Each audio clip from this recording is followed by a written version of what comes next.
നമസ്കാരം. വളരെ പ്രധാനപ്പെട്ട ഒരു ഓഡിയോ സന്ദേശമായിട്ടാണ് ഞാൻ ഇന്ന് പ്രേക്ഷകർക്ക് മുന്നിലേക്ക് എത്തിയിരിക്കുന്നത്. തിരുവനന്തപുരത്ത് BJPയുടെ ഓഫീസിൽ നിന്നും ഒരു സംഗിണി നമ്മുടെ തൃശ്ശൂരുള്ള സാധാരണക്കാരായിട്ടുള്ള ഒരു സ്ത്രീയെ വിളിച്ചതിൻ്റെ ഒരു ഫോൺ സംഭാഷണമാണ്. എന്തിനാണ് വിളിച്ചതെന്ന് ചോദിച്ചു കഴിഞ്ഞാൽ, ഈ പ്രധാനമന്ത്രിയുടെ ആവാസ് യോജന പദ്ധതി എന്ന് പറയുന്ന ഒരു സാധനം ഉണ്ടല്ലോ, അതായത് നമ്മുടെ കേരളത്തിൽ വീട് വെക്കാനായിട്ട് കേന്ദ്ര സർക്കാരിൻ്റെ ഒരു വിഹിതം കിട്ടുന്നുണ്ട്, കേരള സർക്കാരും ഒരു വിഹിതം കൊടുക്കുന്നു. എന്തായാലും ഇതുമായിട്ട് ബന്ധപ്പെട്ടിട്ട് നമ്മുടെ ഈ കേരളത്തിലുള്ളവരെല്ലാം മണ്ടന്മാരാണ് എന്നാണ് ഈ സംഘിണികളും വിചാരിച്ചിരിക്കുന്നത്. അപ്പം തൃശ്ശൂർ അത് വലിയൊരു പ്രധാനപ്പെട്ട ഒരു സ്ഥലമാണല്ലോ. കാരണം ഇപ്പോൾ 29 രൂപയുടെ അരി കൊടുത്തു തുടങ്ങിയിരിക്കുന്നത് തൃശ്ശൂരാണെന്നാണ് അറിയാൻ സാധിച്ചത്. ബാക്കിയുള്ള 13 ജില്ലയിലുള്ള ആൾക്കാരൊന്നും മനുഷ്യന്മാരായിട്ട് ഇവരാരും കൂട്ടിയിട്ടില്ല. എന്താണെങ്കിലും ഇതൊക്കെ ഈ 24 നിങ്ങളെല്ലാവരും സംസാരിക്കണം കേട്ടോ. അപ്പം വളരെ രസകരമായിട്ടുള്ള ഒരു ഓഡിയോ സന്ദേശം. ഇതിനകത്ത് ഞാൻ ഭാഗമല്ല, ഇനി നിങ്ങളായി നിങ്ങളുടെ പാടായി ഈ ഓഡിയോ ക്ലിപ്പ് മുഴുവനായിട്ടൊന്ന് കേട്ടു നോക്കിയാൽ കേരളത്തിലുള്ള ജനങ്ങൾക്കും പ്രത്യേകിച്ച് സ്ത്രീകൾക്കും എത്രത്തോളം രാഷ്ട്രീയപരമായിട്ടുള്ള ആ ഒരു യുക്തി ഉണ്ട് എന്ന് നമുക്ക് ഇതിനകത്ത് നിന്ന് മനസ്സിലാവും. എന്തായാലും ഒട്ടും താമസിപ്പിക്കുന്നില്ല. കൃഷ്ണ എന്ന് പറയുന്ന തിരുവനന്തപുരത്ത് നിന്നുള്ള ഒരു സംഗിണി പുത്രിനെ എടുത്തിട്ട് വലിച്ച് കീറി ഭിത്തിയിലൊട്ടിക്കുന്ന ഒരു ഗംഭീരമായിട്ടുള്ള ഒരു ഓഡിയോ സന്ദേശം. ഈ സന്ദേശം നിങ്ങൾ മറ്റുള്ളവരിൽ കൂടെ ഒന്ന് ഷെയർ ചെയ്ത് കൊടുക്കണം. അപ്പൊ നമുക്ക് നേരെ ആ ഓഡിയോ സന്ദേശത്തിലേക്ക് പോകാം. പ്രധാനമന്ത്രി ആവാസ് യോജനയുടെ സ്കീം കീഴിലെ PMAY നിങ്ങക്ക് വീട് കിട്ടിയിട്ടില്ലേ? അതിന്റെ സർവേയുടെ ഭാഗമായിട്ടാണ് വിളിക്കുന്നത്.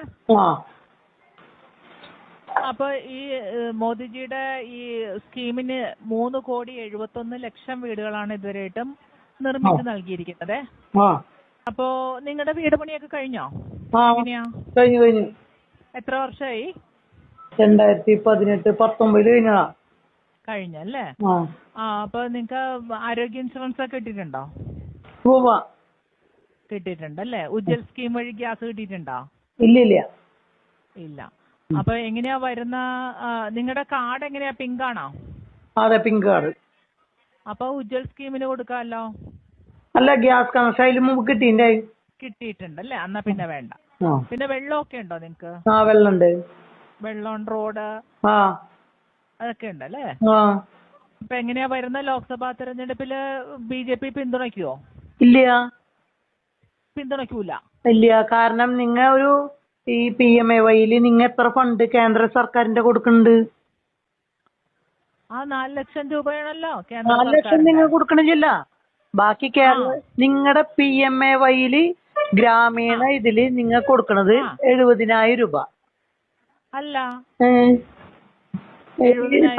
നഗരസഭയിൽ എത്രയാ കൊടുക്കണത് നിങ്ങ?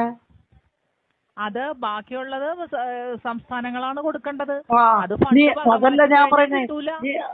എന്റെ ചേച്ചി, നിങ്ങ കേന്ദ്ര സർക്കാരിന്റെ ഫണ്ട് എത്ര കൊടുക്കണ്ട്? നിങ്ങ കേന്ദ്ര ഗ്രാമത്തിന് എത്ര കൊടുക്കണ്ട്? അതാ പറഞ്ഞത് 4 ലക്ഷം രൂപയാണ്. അതിന്റെ കേരളത്തിന്റെ അതായത് പറഞ്ഞേക്ക്, ഇപ്പൊ ഒരു 10,000 രൂപയാണെങ്കിൽ അതിൽ 6,000 രൂപ കേന്ദ്രവും 4,000 രൂപ കേരളവും. അങ്ങനെയല്ലല്ല.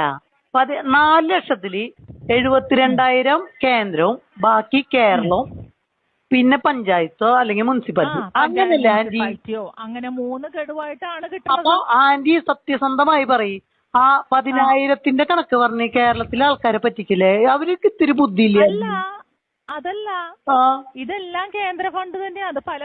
അതായത് കേരളത്തിന് കൊടുക്കുന്നത്, അതായത് കേന്ദ്രം നേരിട്ടല്ലല്ലോ. അല്ല, PMAY എന്ന് പറഞ്ഞു കഴിഞ്ഞാൽ അതാത് ഏരിയകളിൽ അതാത് പഞ്ചായത്തും അതാത് മണ്ഡലവും ആ വഴിക്കാണ് പോണത്. ആയിക്കോട്ടെ. അതില് കുറച്ച് മാത്രമാണ് കേന്ദ്രത്തിന്റെ ഇത് വരുന്നത്. പിന്നെ അത് കഴിഞ്ഞ് അങ്ങനെയാണ് വരണത്. അപ്പൊ അങ്ങനെയാണ് 4 ലക്ഷം. കുറച്ച് ചെയ്യുന്ന കേന്ദ്രത്തിന് ഞങ്ങൾ വോട്ട് ചെയ്യാൻ താല്പര്യമില്ല. അതറിഞ്ഞാ മതി. ഞാൻ പറഞ്ഞത് ഒറ്റ കാര്യം. ചേച്ചിയുടെ പേരെന്താ? ചേച്ചിയുടെ പേരെന്താ? കൃഷ്ണ. നല്ല പേര്. എന്നിട്ട് നുണ പറയരുത്. നുണയല്ലല്ലോ ഞങ്ങൾ. അപ്പൊ ഞാൻ പറഞ്ഞതേ 4 ലക്ഷം ഇവിടെ തരുന്നുണ്ട്. അതില് കേന്ദ്രം എത്ര തരുന്നു ചേച്ചിക്ക് കറക്റ്റ് ആയിട്ട്? 70% കേന്ദ്രം. അതെങ്ങനെ 70? അതെങ്ങനെ 30% കേരളം? ചേച്ചി, ഇത് ഉത്തരേന്ത്യ അല്ല. ഇങ്ങനെ പറയാൻ അറിയാൻ പാടില്ലാത്തോണ്ടാണ്. അത് അങ്ങനെയാണ് പറഞ്ഞത്. അല്ലാതെ കേന്ദ്രം മുഴുവനും തരില്ല. കൃഷ്ണ,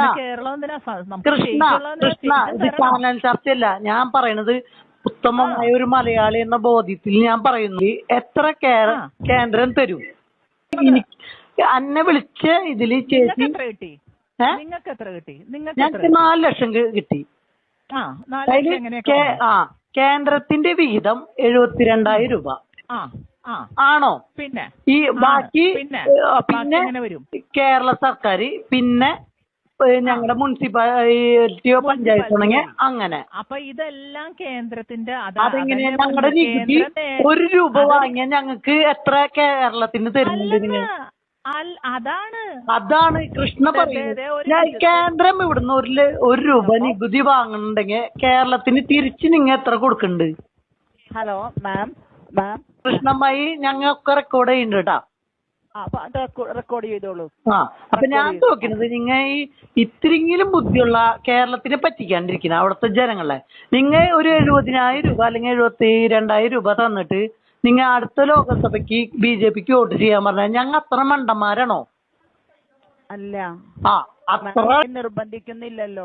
അല്ല, നിർബന്ധിക്കണ്ട. ഞാൻ പറഞ്ഞതേ 4 ലക്ഷത്തില്. ഹലോ, ഇങ്ങോട്ട് മാത്രമല്ല ഞാൻ പറയുന്നത്, അങ്ങോട്ടും കൂടെ മാം കേൾക്കുക. കൃഷ്ണ മാന്യമായി പറയുന്നു. കൃഷ്ണ കേൾക്കുക. എങ്ങനെ നിങ്ങൾ 70% തരുന്നേ? നമ്മള് ഒരു ലോൺ എടുത്ത് നിങ്ങൾ കേന്ദ്രം 70% തരുന്നുണ്ടോ PMAYക്ക്?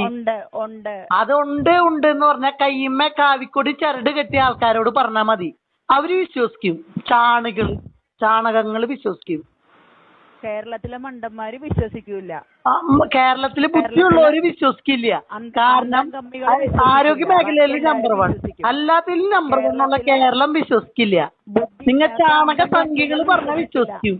അന്തം കമ്മികൾ വിശ്വസിക്കില്ല. അല്ല ആന്റി, അന്തം കമ്മികളല്ല, കേരളത്തിലെ ബുദ്ധിയുള്ള ആൾക്കാർ വിശ്വസിക്കില്ല. അതുകൊണ്ടാണല്ലോ കേരളത്തിൽ മാത്രമായിട്ട് ഈ പ്രസ്ഥാനം ചുരുങ്ങിപ്പോയത്. ആയിക്കോട്ടെ ആന്റി, എന്നാലും അത്രയല്ലേ, ഇത്തിരി ബുദ്ധിയുള്ളവരെങ്കിലും ഇന്ത്യയിലുണ്ടല്ലോ.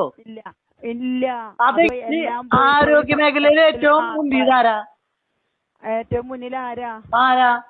നിങ്ങളുടെ ഒട്ടകം മറ്റാള് പറയും ഈ 75 സംസ്ഥാനങ്ങളില് മെഡിക്കൽ കോളേജ് ചെയ്തു എന്ന് പറയും. 75 സംസ്ഥാനം കേരളത്തിൽ ഇന്ത്യയിൽ ഇല്ലല്ലോ. ഞാനല്ല പറഞ്ഞങ്ങനെ 75 സംസ്ഥാനം ഉണ്ടെന്ന്. നിങ്ങളുടെ ഒട്ടകം എന്ന് പറഞ്ഞ 75 സംസ്ഥാനങ്ങളിൽ ക്യാൻസറുടെ മെഡിക്കൽ കോളേജ് ഉണ്ടെന്ന് പറഞ്ഞത് കേരളത്തില് അന്തം കമ്മികളും മണ്ടന്മാരാന്ന് പറഞ്ഞ അതുകൊണ്ട് 75 സംസ്ഥാനം ഇല്ലാന്ന് ഇത്തിരി ഇല്ലാത്ത കുഞ്ഞിന് വരെ അറിയാം. അതാരാ പറഞ്ഞ 75 സംസ്ഥാനം ഉണ്ടെന്ന്? ഒട്ടകം ഗോപാലനെ പറഞ്ഞ പറയുന്നത് മനസ്സിലാക്കി. ഉണ്ടെന്ന് പറഞ്ഞത് ഒട്ടകം ഗോപാലൻ അല്ല. അയ്യോ, അതെ, വിജയന്റെ അനുയായികൾ മാത്രം അത് പറഞ്ഞ് ഒരിക്കലും അല്ലല്ല. 75 സംസ്ഥാനം ഉണ്ടെന്ന് പറഞ്ഞത് ഒട്ടകം ഗോപാലകൃഷ്ണൻ ഉണ്ടെന്ന് വെറുതെ വീഡിയോ എടുത്ത് നോക്ക്.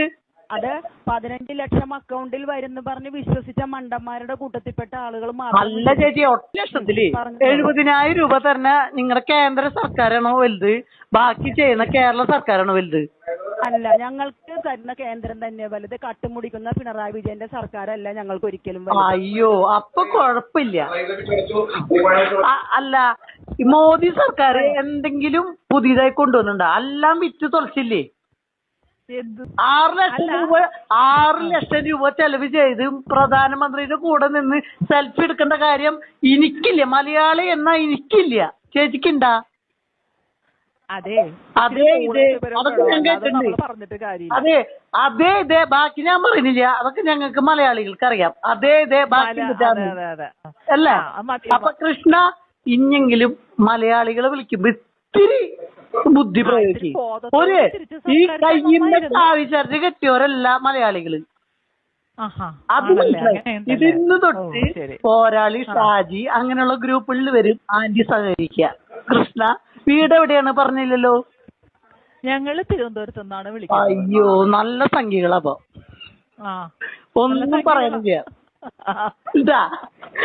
ഒന്നും പറയല്ലേ. ഈ മാതാവിന് വരെ കിരീടം വേണ്ടണ്ട്. മാതാവ് സ്വയം തട്ടിക്കളഞ്ഞ എന്റെ ചേച്ചി. എന്താ പറയാ അല്ലേ, കഷ്ടമെന്നേ പറയാൻ പറ്റത്തു. കാരണം ഈ ചാണാൻ തലയിൽ കയറി കഴിഞ്ഞാൽ ഇത്രത്തോളം അതമ്പതിച്ചു പോകുമല്ലോ എന്ന് ആലോചിക്കുക. കാരണം നമ്മുടെ ഒട്ടകം ഗോപാലൻ പറഞ്ഞ കാര്യങ്ങളും ഒക്കെ വളരെ വ്യക്തമായിട്ട്, അതായത് നമ്മുടെ ഈ കണക്കും കാര്യങ്ങളൊക്കെ കേന്ദ്രം എത്രയാണ് കൊടുക്കുന്നത്, കേരളം എത്രയാണ് കൊടുക്കുന്നത്, അല്ലെങ്കിൽ കേരളത്തിൻ്റെ കീഴിലുള്ള മുനിസിപ്പാലിറ്റി പഞ്ചായത്തിൽ നിന്നൊക്കെ എത്രയാണ് കിട്ടുന്നതെന്നൊക്കെ ഉള്ള നല്ല ബോധ്യമുള്ള സ്ത്രീകളാണ് നമ്മുടെ കേരളത്തിലുള്ളതെന്ന് പോലും ഈ സംഘിണികൾക്ക് മനസ്സിലായില്ല എന്നുള്ളത്. എന്തായാലും പ്രധാനമന്ത്രിയെയും BJP-നെയും ഒന്ന് വെള്ളപൂശാൻ വേണ്ടി ചുമ്മാ വന്നൊന്ന് ചൊറിഞ്ഞു നോക്കിയതാണ്. പക്ഷെ എടുത്തിട്ട് മാന്തി പൊളിച്ച് ആ സ്ത്രീക്ക് ഒരു ബിഗ് സല്യൂട്ട് അവസാനം പറഞ്ഞു നിർത്തുന്നതും കൂടെ നമ്മൾ നോക്കണം. കെടിയേ, ഇവിടെ സുരേഷ് ഗോപി മറ്റേ കിരീടം വെച്ചപ്പോൾ പോലും മാതാവിന് പോലും ഇഷ്ടപ്പെട്ടില്ല, തട്ടി ദൂരെ കളഞ്ഞു. എന്താണേലും പ്രിയപ്പെട്ട പ്രേക്ഷകരെ, ഈ ഒരു ഓഡിയോ സന്ദേശം നിങ്ങൾ മറ്റുള്ളവരിലേക്ക് കൂടെ ഒന്ന് ഷെയർ ചെയ്യുക. ഗംഭീര സാധനം, പൊളിച്ചടുക്കി. അപ്പോൾ അടുത്തൊരു വീഡിയോ ആയിട്ട് കാണാമെന്ന ശുഭപ്രതീക്ഷയിൽ നിങ്ങളുടെയൊക്കെ സ്വന്തം വിനീസ് എന്റർടൈൻമെന്റ്.